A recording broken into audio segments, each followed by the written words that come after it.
going back to your expertise, what are some of the design hacks or the way someone can achieve an elevated look, maybe on a budget, when it comes to their own home, apartment, whatever it may be? I think it can be in fabrics. I think just looking at fabrics and just maybe going with a textural element, even just doing like a paint technique can be really impactful. There's some really great wallpapers that are peel and stick, amazingly, and you can create little panel details on walls that almost create artwork at a low budget. If you or someone you know owns an apartment community, listen up. Storyboard Living is actively seeking 40 to 250 unit apartment communities within a 3-hour drive of St. Louis, whether that's Carbondale, Illinois, Columbia, Missouri, or St. Louis County. We're easy to work with and competitive on pricing. You can send information to deals@storyboardliving.com. That's deals@storyboardliving.com. Julie, thanks for taking the time. I really appreciate it. You're the owner and principal designer of Julie Abner Interiors. Yes. You're based on the Hill here in St. Louis, Missouri. In November, you'll be celebrating 20 years in business, which is quite the accomplishment, and we'll get into, of course. But you've won multiple awards as a designer. You've been featured in St. Louis Magazine, Sophisticated Living, St. Louis Homes and Lifestyle. I'm sure I can go on and on and on. You recently won the St. Louis Magazine Architect and Designer Award for traditional interior design. Correct. Which I'm sure we'll get into as well. You've also recently completed some very large projects in Ladue, Town and Country, and you have some very cool projects you're working on at the moment, which again, I'm sure we'll get into. But before we get into all of that and all of the amazing things you've accomplished and what you've become, I'd love to learn more about where you grew up, how you grew up, and kind of your first exposure to what you do today. Sure. Well, I was born in Sparta, Illinois. But however, I only lived there for a couple of years. And then my dad moved us to Salem, Illinois. He worked for World Color Press. So I like to think that my dad's experience, too, being a lithographer and working at World Color Press, I, at a young age, was brought into a creative process early on because my dad worked with these printing pages before they printed magazines like Time Magazine. And he would bring me into the shop and he would redline areas on the plates, like where, things need to be changed. And so I just think that my dad brought a little bit of that creative process to me too. But my mom also was very instrumental because early on in my schooling, she recognized that I loved to just move furniture around. And she was just recognizing anything creative, all things design, I was just really drawn to. So she made sure that, early in my schooling, that anywhere that I could take a class related to design, I would enroll in those. So even before CAD was a thing, computer-aided drafting for design, people were still hand drafting a lot.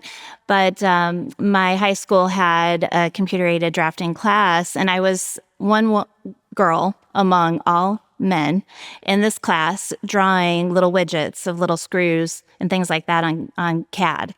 And I just remember my teacher, he was always just like, this is amazing that you already know now what you're wanting to do, and you're willing to draw these little widgets in order to get you to that next level. So I think it's, I give my parents a lot of credit, and I think they're both very creative people in their way.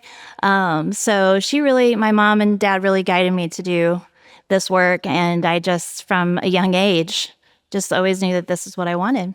Something that you hear from some creatives is like at some point in their life, someone tried to push them to maybe a more traditional career. Did that ever happen for you? Or was it always like, I'm going to be, in this field, I'm going to be a designer?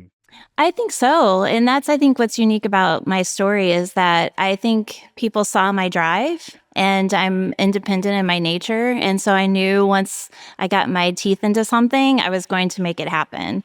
And so I just always knew one step ahead, I'm going to work towards this goal. What's funny is once I got to that goal, because my goal was really to be a designer and be in Chicago at a young age. And because being in Southern Illinois, Chicago was oh, wow, the golden city. This is where things happen. This is where people are creative and there's so many design opportunities. And so that was my goal. And it was funny. Once I got there, I thought, okay, what is my next goal? So meeting my husband and his career taking us to St. Louis then shifted that goal. And then my next chapter really started. So in Chicago, you were working for a design firm. Correct. And how long was that for? So we were there, I think it was just almost a year, when my husband got the opportunity to come to St. Louis with his career path. And so for him, it was really, hey, Julie, is this something that you're willing to give up? I know this was, a passion of yours. And at the time, Interstate 55 was being totally repaved and redone. And I would sit in traffic for almost 2 hours back and forth. So it was like a 4-hour commute a day. And I thought, Jonathan, if we could get to St. Louis and I can get a 20-minute commute, I'm with you. And so that's what we did. But no, in all honesty, I just could tell that he needed to take this opportunity. So, and I knew that, St. Louis is a big city too. And I was hoping that it would give me an opportunity to grow in my field. And, here I am. So you got to St. Louis. I'm assuming when you got to St. Louis, you were working for a company and you didn't jump straight into entrepreneurship. So Correct. At what point did you maybe make it a goal to start your own firm? And then what did that transition look like? That's, it's funny. I don't think about that really enough. But once my husband and I moved to St. Louis and we got ourselves settled, it was actually very hard for me to find a job. I was a young designer. My credentials were good. I worked for a well-known designer in Chicago. I was eager, but the market was really unique and very underpaid. And so when I would go for interviews, I thought, I cannot sustain him and I. We didn't have any children, thank goodness, but I just knew that there were very limited opportunities. So I thought, okay, I'm just not going to rush into anything. So it took some time, but I did find a great job with another designer in St. Louis. She's no longer here. She's moved since, but I worked for her company for 7 years, and she gave me a lot of ownership, which I think allowed me to see what works well running your own business and what doesn't work well. And I have to say the what doesn't work well taught me the most of what I saw her and how she operated her design firm. But it did give me the ability to learn from her and from those experiences. And, probably 4 years into it, I'd have clients come to me and say, Julie, you really need to go out on your own. You need to spread your wings. And that was amazing to me, but I was still so young. I didn't really have the nuts set aside for taking on that ability to go and start my own design firm. So I still had some growing up to do. So 7 years in, I felt like, I had my son. He was about 6 months old. And I felt like, having a child, as I'm sure it just opens your eyes to all these other new opportunities. And I said, now's the time. I want to do this for myself. But what I ended up doing was jumping into a completely different kind of career in a way. I went to work for Opus Northwest, which is more of a commercial developer situation as an interior designer, helping people, finish their condominiums and things like that. I needed a break. My son was super young. I wanted to just go for 2 years. There was a really great money opportunity to that. And so I saved all that money for those 2 years. And my husband and I looked at each other and we said, okay, they're done with the building. I think this is your opportunity. You've got the money set aside. You've got your confidence. You've had a break from the design world that you once knew. Now's your time to start. And that's what we did. And did you go straight to the Hill at that point? Like, were you in the same office that you're in today? No, I didn't. I actually started in my home. And I knew that wasn't going to work because I started to meet clients at various showrooms, but it didn't really give me an opportunity to develop the projects like I wanted. Felt like it was very piecemealed in the approach, and I didn't like that. And also just being distracted. I felt like I could never really truly be focused at home. And we had a lovely home office, but it just wasn't conducive to what I wanted. So I did start thinking about, going to look and see what opportunities were out there for me to, plant my flag somewhere. And oddly enough, I went to buy a holiday gift for a client, and I saw a for lease sign in the building that I'm at now. And I moved there 17 years ago and just remodeled the space to make it my own. And it took a little bit of a journey, but I knew that working from home wasn't going to work. And so I've been really happy in the space that I'm at now. It's just been the perfect situation. So just going back to that first year in business, you mentioned working for, call it a smaller firm versus a larger company helped Correct. you realize all that goes into running your own business. Did you still feel like you were wearing a million hats the first year? And, what was that learning process like? And also, what were maybe some of the bigger challenges you didn't expect? I feel like what I learned that first year, you are correct, I was wearing many, many hats. We did have an office manager, and then we had the owner of the firm who was the lead designer. But she very much was a person that gave you the project. You really had to do everything related to that project. You priced the project, you schemed the project, you met with the client, you wrote the meeting notes. She was really the face and then the ultimate sayer of approval. But other than that, it was all on me. And so it was very overwhelming. There were many nights where I didn't get home till 1:00 in the morning before a big presentation. But it did, like I said earlier, it just really allowed me to see the full picture. And then I would say the challenges for me when I first started my firm was just understanding how to develop my kind of my brand. I met with the marketing team, and unfortunately my budget didn't allow me to do that. So I realized, okay, I have to really just dig deep. Fortunately, I had clients come to me that knew that I had opened up my own design firm, and they said, Julie, we're so excited for you. We want to have you help us. So I had those initial clients really help me and build up my business. And I've built 4 or 5 homes with them at this point. So I love that journey that I go with, that they've been with me and seen where I've come. And so I'm really proud of, being able to keep those relationships and hold those relationships close because they're really important to me. At what point did you say to yourself, this is actually working and the risk was worth it? I would say whenever I won that first award, and that was really special to me because it was a client who did trust me from the very early days. And what they did is they allowed me to just have the freedom to learn as we were going. I was just shortly into this journey. And then also one of the editors at the time of St. Louis Magazine, she reached out to me and she said, I want you to be part of this group because I see your name and I see the work you're doing.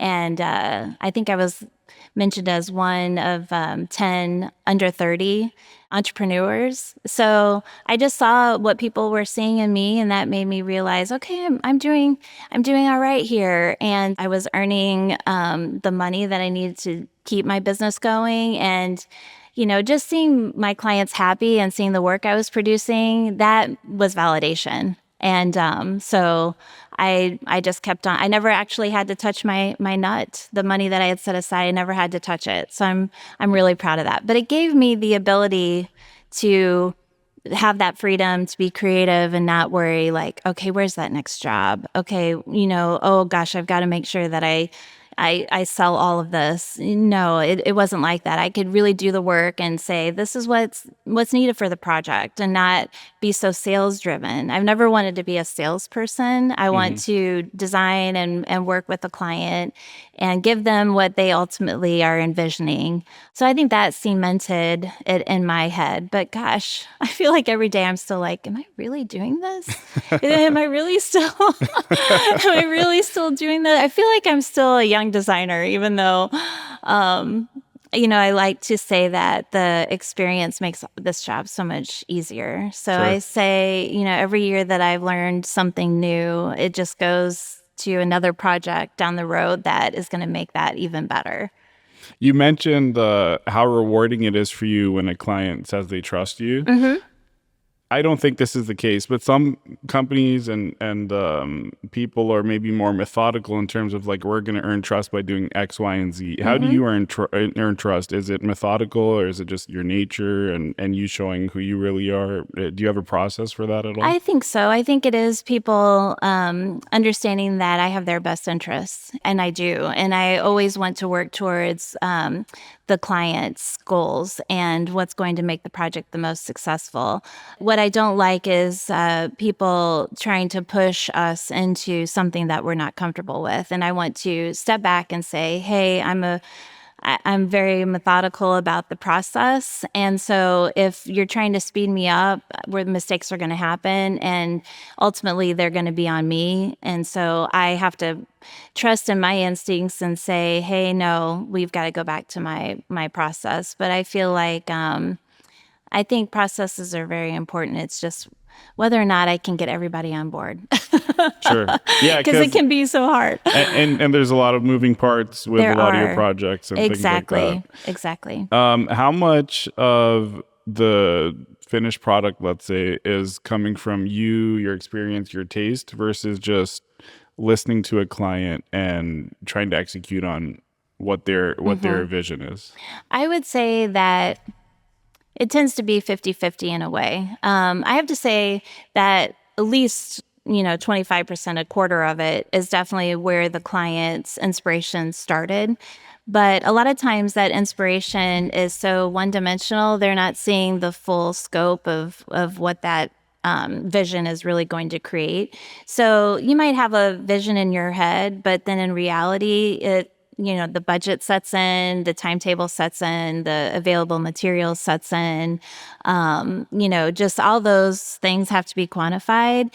And hopefully I can get that vision by doing what I have available and then putting my education and experience into that and making sure the scale is right, proportions are right. When you walk into the room, it feels like this is home. This is like the energy and the vibe that I was wanting. I've had clients before say, you pushed me in a direction that I didn't realize I could go, and I'm so happy you did. But I feel like it's organic. I never want to push.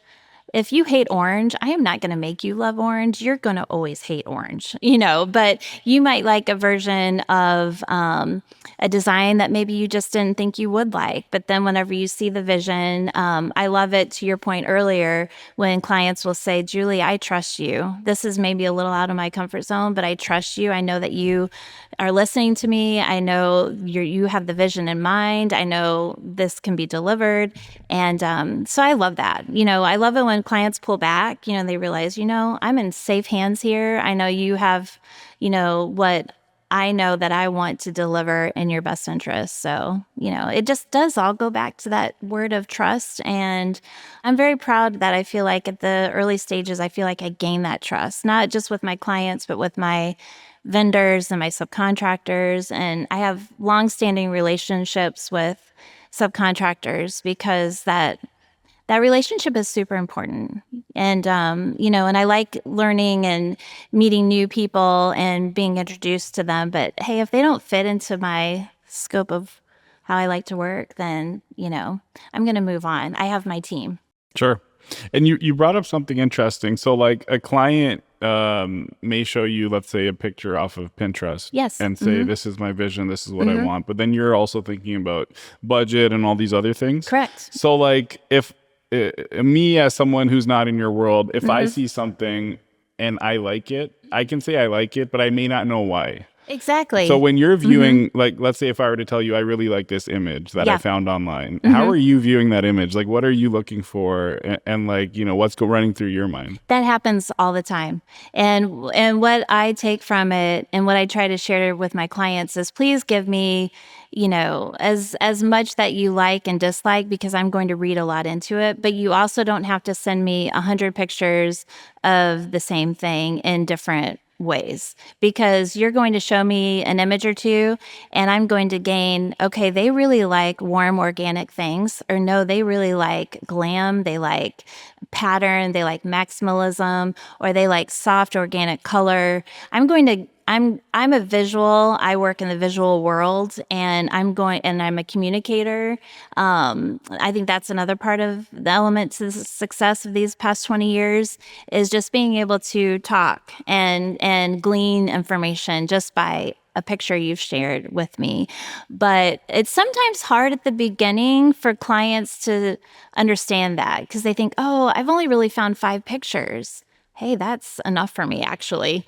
And they think, oh, that's not enough. I need to show you 50 different things. Because what's interesting is human nature. You like what you like, and you're just going to keep showing me all the things that you like, and they're all very similar. Very rarely, there is a time when I have a couple who one person is very much a glammy person and another person is like an organic person. Sometimes it's like, okay, how do I meld these two looks and make it all fit? But that's a challenge, and I love it. So, yeah. Yeah, that's, I mean, something I definitely wouldn't have thought of. It's so true. Like if you asked me to send you 100 pictures, I Yeah. would send you 100 pictures of basically the same thing in different Exactly. ways. Exactly. So, And so for me, I just need, a few images, and it's going to tell me yeah, a lot. So, it makes a ton of sense. In my world, in the multifamily real estate world, I think some of what we do, we're not, I mean, like we're in the apartment space, not the high end condos, but some of what we do may be similar to some of your past experience. sure. So I thought it'd be interesting to ask you some questions around commercial real estate. Sure. And I know that's not what you focus on day to day, but like if you were to work with a client that's, let's say, in the commercial real estate space where budget is extremely important and you're essentially trying to get the best output for the dollars you can spend. What are some of the design mistakes people make where maybe they're spending and they don't need to spend there? And then where are some areas where maybe you can spend and it's a high return based on, the investment? It's maybe something you wouldn't typically think of. I think people will overlook is the experience. Like you walk into a room and it feels like every other room that you've walked into. So I feel like you have to give those spaces more of a personality.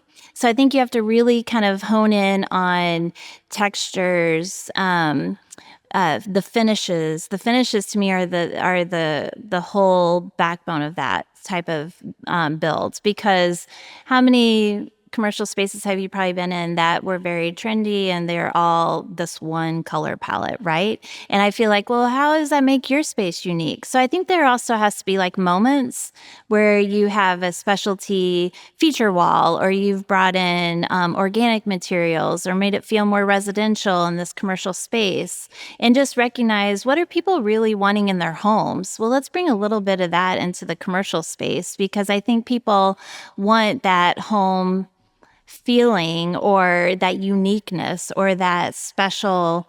People are just wanting experiences, I guess, is what I should, just clarify. In a big nutshell, I feel like you just have to give them that. And that's going to be your biggest bang for the buck. I think the mistakes that some people make is not recognizing that everyone does not want to work in a community space. They don't want to have this open floor plan. People need ways that they can pull and have a private conversation. So I think in a commercial build, and even in a commercial residential space, I think it's important to have areas where communities can gather, like a specialty room where it's a game room, or it's a lounge room, or it's a place where people can play board games. I mean, people are wanting shared experiences now. We're all behind screens so often. I think community spaces are important. So I think I think in a nutshell, from a residential interior designer, that's the few commercial spaces that I have helped clients do. Those are the elements I've brought in, and it's really fun because everyone's like, this is a really elevated look, but it's very achievable. It doesn't mean it's more expensive. It's just being more cognizant of your finishes and making sure that they have this just a higher end look without, you don't have to break the bank with that. It's just being very, open to and willing to look at how those textures and finishes can work together without spending a ton of money. It can happen. Going like back to your expertise, what are some of the design hacks or the way someone can achieve an elevated look, maybe on a budget when it comes to their own home, apartment, whatever it may be? I think it can be in fabrics. I think just looking at fabrics and just maybe going with a textural element, even just doing like a paint technique can be really impactful. There's some really great wallpapers that are peel and stick amazingly, and you can create little panel details on walls that almost create artwork at a low budget. Even for backsplash tile, they have peel and stick backsplash tile. So there's some really cool things that were not out there when my husband and I were living in an apartment or on a lower budget. So yeah, I think those things are really super fun. And then honestly, the way that the design has just, everyone is really intrigued with design now, which to me, early going into the interior design field, the options were very limited, which I thought was interesting because now it's just everything, Wayfair, you can get your hands on anything. So yeah, I think times have changed a lot there. Availability. Yeah, availability and maybe social media as well. Just being exposed to more design styles. And speaking of I guess styles of design, full disclosure for anyone listening or watching, Jazz and I worked with you. My wife Jazz worked very closely with you on our home. One of the reasons why she decided to work with you versus others was a lot of designers she was looking at seemed to have one look, and it was almost like that one look is what they're going to bring to your home. And it looked like you had a lot of different styles you worked with, and even within our home, I feel like when I'm walking through it, there's a lot of different styles going on. It all works together very well, but each room has its own feel. Why do you think it's important for you to have different styles? And then also, how do you personally avoid maybe forcing your own, whatever your personal preference is, on a client? Because I'm sure even though you're able to bring different styles to different projects, you may have one that you like more than others. Sure. I would say with the ability to be able to do all different types of design, I think it's more interesting. It's more engaging. It doesn't get boring. I feel like the ability to, like you say, intermix various styles and it still be cohesive, like you mentioned, between, your own home, it just adds a level of curated interest. And it doesn't look like you stopped at a showroom and you said, I love that setup, I want that. It makes it feel like over the years you've curated it. And so not something that is just, lack of a better word, it just feels boring. It really does. And so I like being able to do all kinds of different design work. It challenges me. I love all types of design. My own personal style, it's funny because I work with so much texture, color, all of that. I have a very neutral palette at home because whenever I get home, I'm stimulated so much by color and pattern.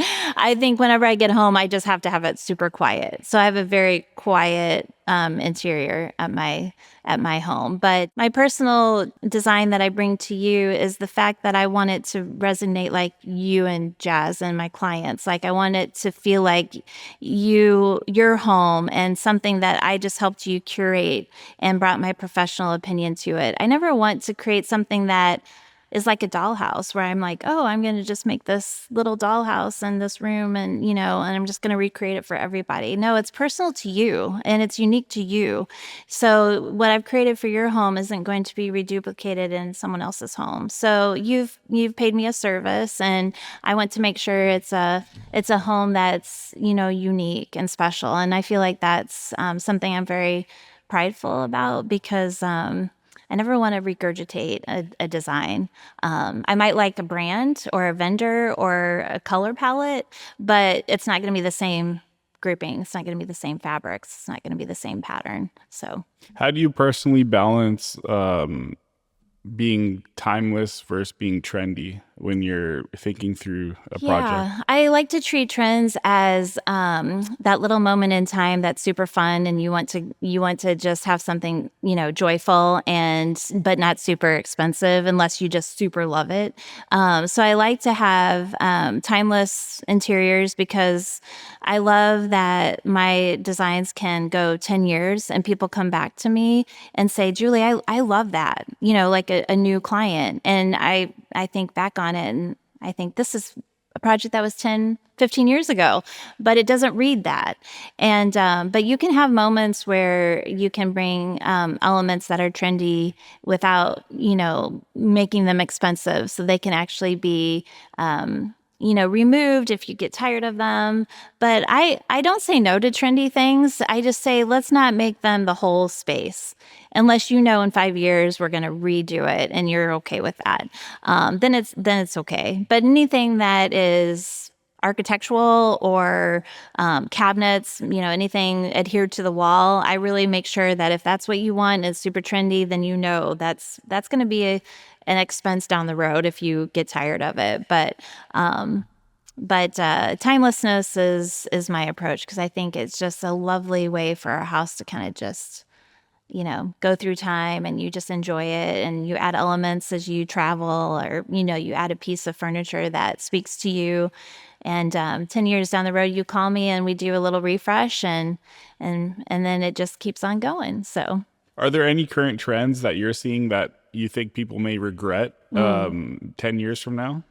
Oh, gosh. I think the trends right now to me are just maximalism is trending in it, and this cottage look too. I think is a very trendy thing. But again, it's very cyclical. I always feel like, okay, what people were kind of liking, 20 years ago, I feel like people are wanting it and feeling it fresh again because maybe what we had growing up, the younger generation is going to see that in a few years and be like, oh, I want that. And we're like, oh gosh, that's what, we remember that and we don't want that. We want something new. So it's really interesting. I think it's just a level of a cyclical nature. And I've been doing this long enough where I've actually seen some of these trends come and go.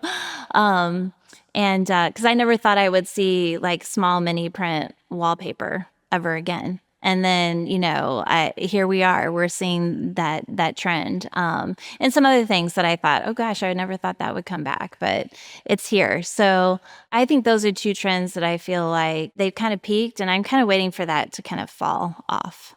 So what do you think is next? Are you seeing something that you think might be the next trend? I think it's going to still stay luxury goods. I think it's going to be a luxe feel. I don't know that it's going to be super quiet, but I feel like it's going to have more color and more depth and more texture, but it's going to have more maybe jewel tones. I feel that kind of coming because we had this kind of quiet luxury with soft neutrals.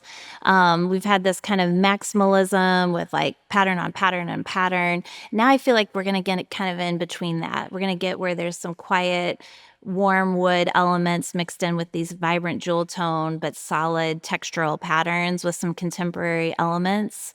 Everything rounded, like rounded furniture, I feel like that's a trend that's probably going to ebb. But I feel like we're kind of in that transition period actually now. I feel like some of the new things that I'm seeing out are already kind of going that direction. And thank goodness gray is finally gone. I'm so happy. That was one design trend I really never wanted to do. Anything in that super cool gray, like lack of life, I just did not like that moment in the design world. So I'm glad that is finally gone. Yeah, So, unfortunately, in the multifamily world, we're all too familiar with yes. agreeable gray. Exactly. So I know Exactly. what you're You know talking what I'm about. saying. Exactly. Exactly. No more of that, please. Yes, yeah, yeah. So you're staying on top of like industry trends, Mm-hmm. what's happening, I guess, in the broader design world. Uh-huh. How are you doing that while also running your company and working with clients and all of that? Are Sure. there like industry groups you're a part of, or is it Mm-hmm. just like your own self education? What's your process I for think that? it's really the time that I take. So I do stay connected with anything industry related through trade magazines still. I just still truly love looking at a glossy magazine. Frederick, which is a publication that Schumacher puts out that I think is really well done. It's a beautiful book. In fact, I used to get them and I would get duplicates and I would give one to one of my clients because it was really almost like a cocktail table book. It was really well done. And I know how much she enjoyed looking through them. So they were trying to get the publication out there, so they would always send out. But I really enjoyed looking at that. So I'm still a Veranda Architectural Digest. I love looking at Better Homes and Gardens on Instagram. So, I still do the social media. So Instagram probably is still such a big driver, just seeing what people are doing. But it's also helping me realize, like, okay, that's kind of becoming overdone. I see this, everyone's doing this. So, how can I make it unique and special and make it a little better for my clients so it's not like what everyone is seeing on Instagram? And people are less and less, clients are less and less sending me Instagram looks and just saying, giving me like just little pictures. So I think people are even getting a little bit of that fatigue and realizing, okay, that algorithm is just showing me the same stuff and it's not interesting. So that's why I try to still keep informed that way. I used to do Neocon, which is in Chicago, a big trade thing, but I just don't have the time to do that. So my vendors really keep me updated. They come to my showroom, they show me new product. So I get to see all the new fabric lines, which come out every spring and fall. And a lot of these vendors I've known as long as, I've been in business. And so that's a fun treat for me is just to sit down and block out an hour and I sit down and I get to see all new product and wallpapers, fabrics, furniture, not so much. They used to come in and present furniture, but that's really kind of done. And so they just send out little blurbs, through email to keep me kind of updated on what's out there. You mentioned your vendors a couple of times, so I'm Mm-hmm. curious, like in your mind, what separates a great vendor from an average one? Like what Mm-hmm. is it you're seeing from a vendor that makes you want Mm-hmm. to work with them? The vendors that I value the most are ones that I can trust with my clients. Like if I can't be there and they're a representative of someone I've recommended and they are professional, they know how to interact with the client, those are the ones that I trust. And the ones that have, like I said, our best interests, they're always going to be problem solvers. So if there's something that comes up, I shouldn't be the one. They're the people that are the specialty. So I really value them if they are problem solvers because inevitably there's always going to be something that comes up in a project. And I want to be a team in that solution, but I don't want to be the one to have to make that decision because I need to rely on them. So I need people to be like, that minded, and then also being able to deliver the information in a timely manner without me having to always go to them and be like, hey, where's this quote? Where's this estimate? Hey, have you been and done a field measure? So I value the communication aspect too. That makes a ton of sense, Yeah. and we've seen that ourselves. Mm-hmm. With some of your vendors. Mm-hmm. AI is a big topic. I ask everyone Sure. at least probably one question about AI. Are Sure. you seeing any clients try to replace you with AI? Are you worried about AI replacing you? And are you using AI in your business? I would say how AI has kind of come into my personal world is I will have clients say, "Oh, I just chat GBT'd this question on what's the best paint color for my space," or who is I've had a client select me because of chat GBT. She put in, her requirements and I was one of the people that came up. And so she's one of my clients now. So that was really interesting. So, but how it's impacted my workflow, I've used it more as a tool in it can manipulate like a presentation. If I say I'm putting together a design scheme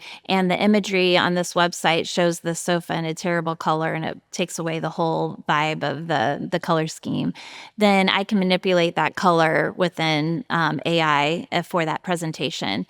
And then also just for like some quick reference points, but where I'm going to probably see it the most is maybe in the drawing aspect of things, because there are some tools AI has brought to the design world where it can maybe help me implement the design drawing stage a little quicker or not have so many steps. But as far as it taking over me and my personal, I don't think, hopefully it ever will, because I feel like this is such a personal journey and I'm learning so much from you, but yet I don't want it to be, not a personal experience. And so I hope it never takes that part away, but I'm going to use it as a tool. I'm not afraid of it.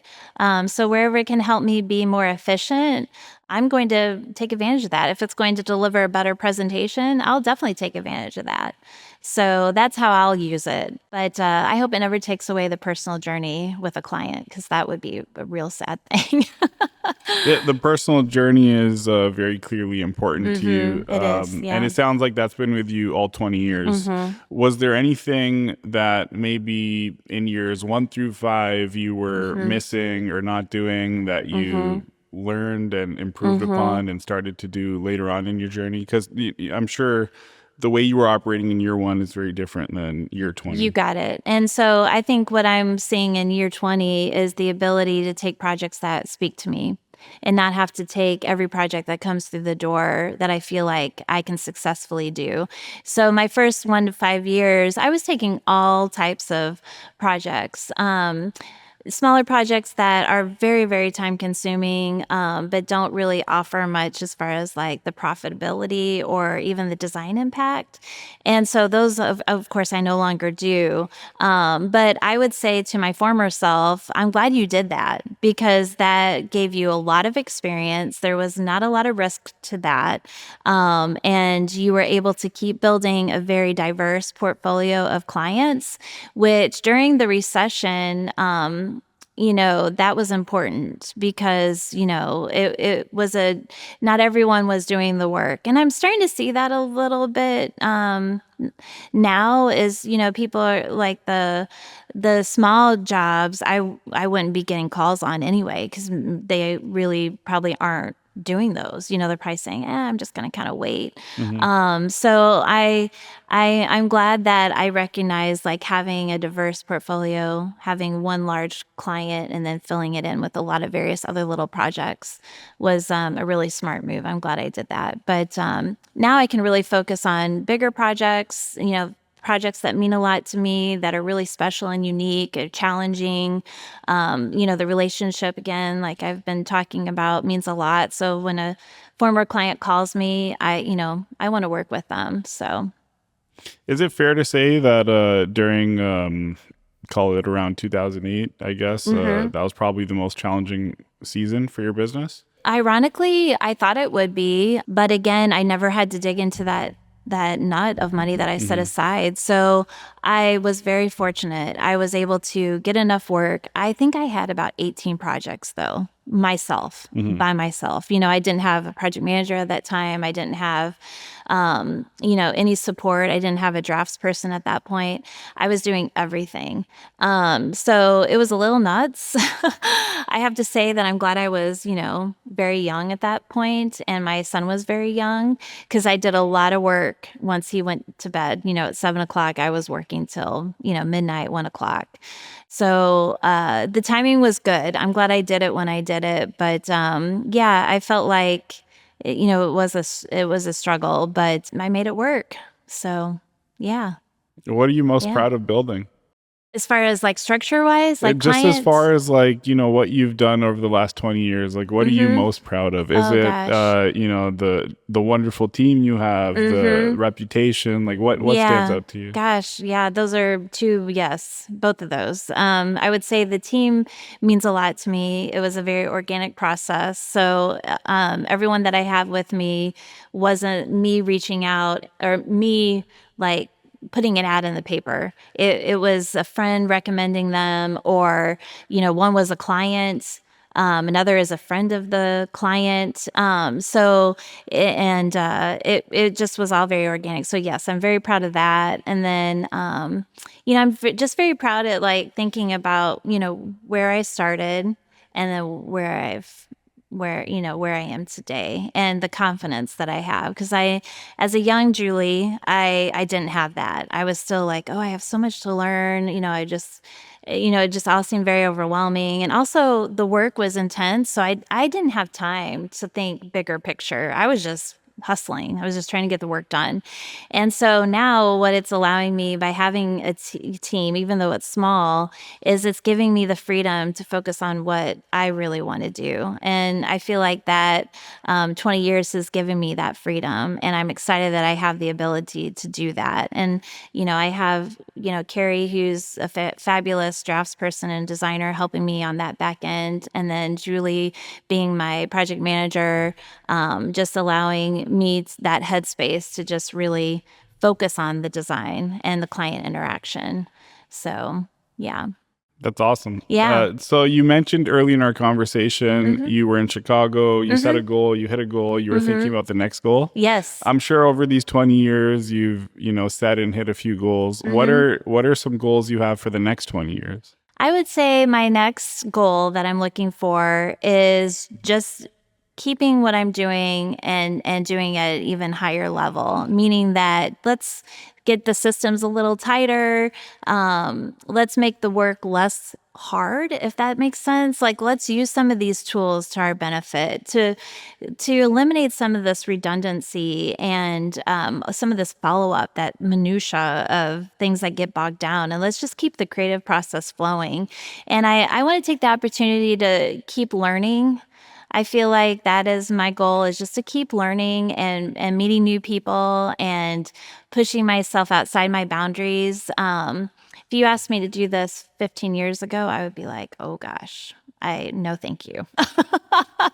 So I'm just trying to open myself to new possibilities and getting to know people on a deeper level and just understand and looking back and reflect and realize that I, have all these accomplishments, but, I worked hard to get to here, and being able to really lean on that and my experience to get me, those next 10 years to an even more refined process and just make each project even better and better. So I just want to keep looking at each project and realizing I have learned something from each one and made them even better. So that's my goal. Just keep doing what I'm doing. Judging based on our house, I feel like you must like throw pillows. So is there like a line of throw pillows or anything, or Right, anything you're exactly. working on? Well, we laugh, but then my project manager and I laugh because we always say that we can never find rugs. Rugs are our nemesis. Like I just have a tremendous difficulty finding rugs,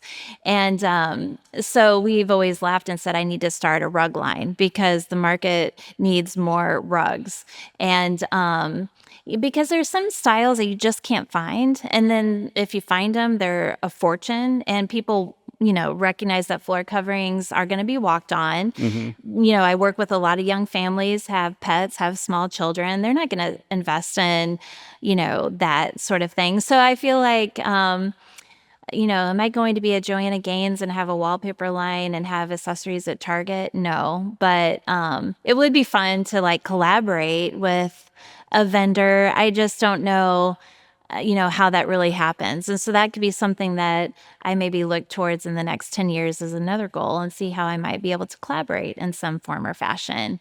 But I have a lot of builder and architect relationships, and those have been fun to develop. And so I just hope that, one day, we can just keep building these, beautiful houses and giving them more and more throw pillows because no one can ever have too many throw pillows.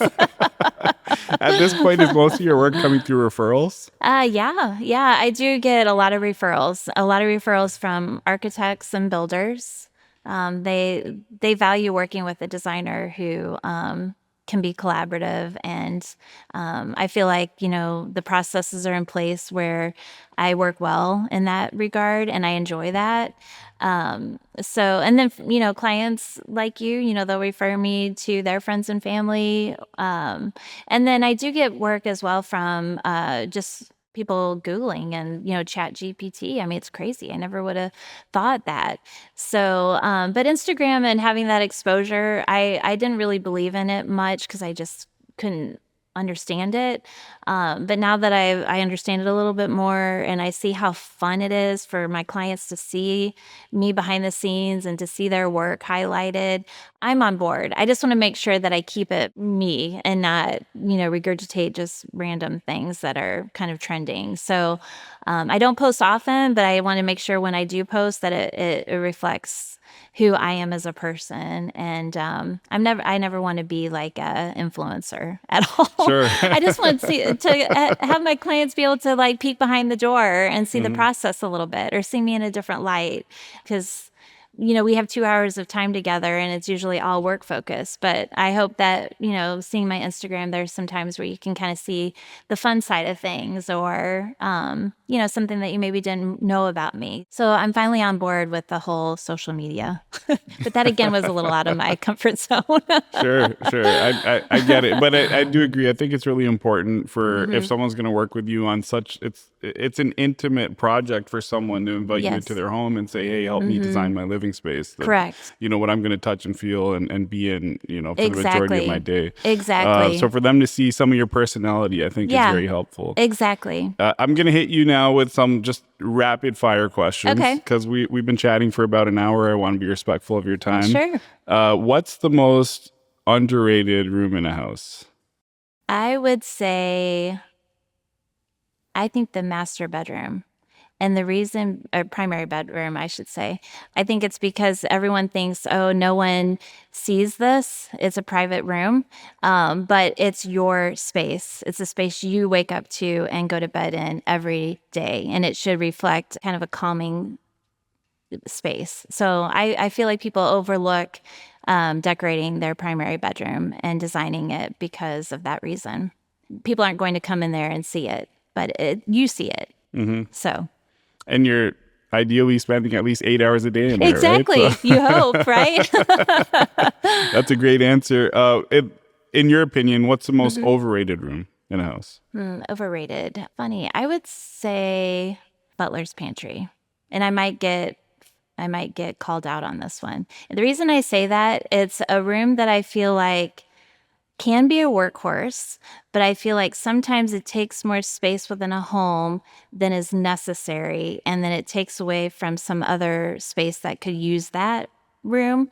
And the butler's pantry just becomes a place where no one knows what to do with it. But it can be a fun little jewel box, and that's where you can have a lot of fun. So as a designer, I love designing them, but as far as putting them in homes, I feel like sometimes I'd rather see that square footage somewhere else instead of divided. So, but I can see where I could get some hate for that. It's just your opinion. There you go. What's one thing every home should have? Oh gosh. I would say every home should have a breakfast table. And I think it's because I am a big proponent of having family meals. I think it's important to, at least once a day, to start your morning together or end your afternoon together. I think it's a time where you can learn about each of your family's day, and it's where you can sit down and you can relax. You can sit there with a cup of coffee, or you can have a family dinner. And I think that's super important because I feel like we're all running around crazy, and I think every home should have a breakfast table. Last rapid fire question, and this is maybe a silly one, but I feel like, me personally, I feel like we, as in just like people in general, we put too many screens in our homes. What is the maximum number of television screens that should be in a home? Oh, that's great. I love that. I would say three. Um, one in a lower level, one in a living space, and if you really pull my arm, one in a bedroom. But I would say 2 to 3. Perfect. Yeah. We have three, except one is in the gym and not the bedroom. That's right. But we're at that limit. That's so that's right. Great. Yeah. No, I did actually like that you guys didn't put one in your bedroom. So Yeah. So like, you know, it's just a part of what you were mentioning with like trying to make it calming and things like that. Exactly. So, I feel like that's the way it should be. So I agree with that. So last question for you, Julie. This is take your time to think on this one because it's a hard one. Okay. What is an unwritten teaching you've learned through your experience regarding design, business, or life that you'd like to pass on to anyone that's listening, watching? Maybe they're you 20 years ago. I actually could answer that pretty quickly because I think that I always recognize that you need to value yourself as a person and always trust your instincts. And I feel like if you ever feel that you can't do it, you have to lean on your support, your family, your friends, and recognize that if you dig deep, you stay focused, and you have that support behind you. Keep your goals in mind and put your head down. Don't let outside noise get in your way, and just focus and do what you love. I think I've always had a passion for design, and I'm just so blessed that I can do this every day. So I just think that you have to keep in mind like what you really are passionate about, and just dig deep. Like I said, work really hard, and the fruits of it will be so rewarding. Thank you for that. Yeah. That was a great answer. Yeah. And thanks for your time. Yeah, I really of enjoyed it. course. Yes. Thanks for having me.